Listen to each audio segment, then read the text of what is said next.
In this video, I'm going to give you a quick overview of bat surveys in the UK and what planning authorities in Essex require from you.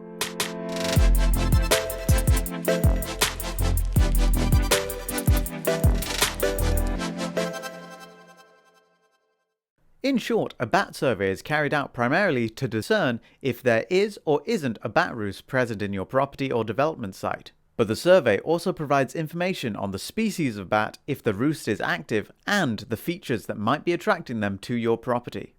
During a bat survey, we look for evidence such as bat droppings, prey remains, and bats themselves, both alive and dead.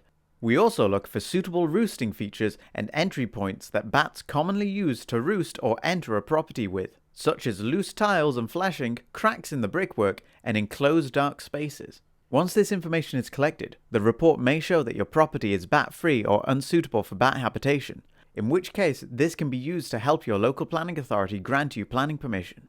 However, if a bat roost has been found or there is a likelihood of bat activity, further bat emergent surveys will be needed, after which advice on mitigating the effects on present bat roosts may be given. Advice offered may be moving the bats to a nearby suitable habitat or putting up bat boxes near the site, encouraging them to move roosts. A license will be required before you disturb a bat roost, and Arbtech can advise on this. There are two main types of bat surveys: the preliminary roost assessment and the bat emergence survey.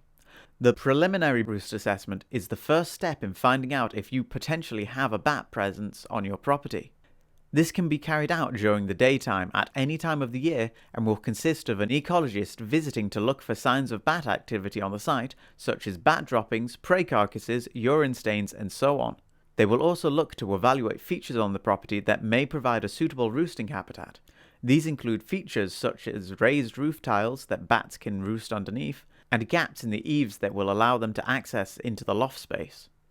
This survey will grade your property from negligible, low, moderate, or high potential for bats. The outcome will determine if you need an emergent survey and how many you may need. If you have a negligible potential for bats, the ecologist will have found no evidence of bat activity or potential roost habitats.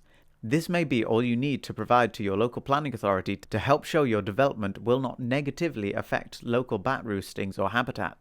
For low to moderate, where potential roosts have been identified, you have to go on to have at least one emergence survey performed. High potential sites where evidence of bats has been observed will require at least 3 bat emergence surveys to assess the activity of bats in the area.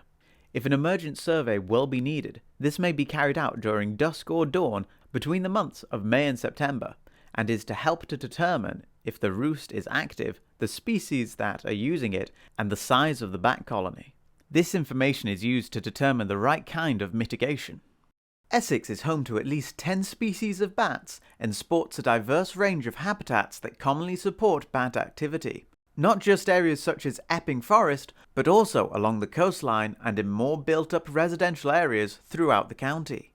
With such a diverse range of rural and urban areas, it can be tricky to discern whether or not you need a bat survey. Though it may not seem likely, due to their seasonal migration and roosting habits, bats can often be found in well-built-up areas such as towns or cities.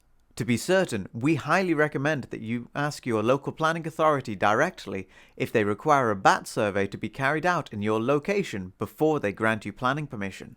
All species of bats are protected by Section 9 of the Wildlife and Countryside Act 1981, as well as Schedule 2 of the Conservation of Habitats and Species Regulations 2017. This regulation makes it an offence to harm or disturb bats in their roosts.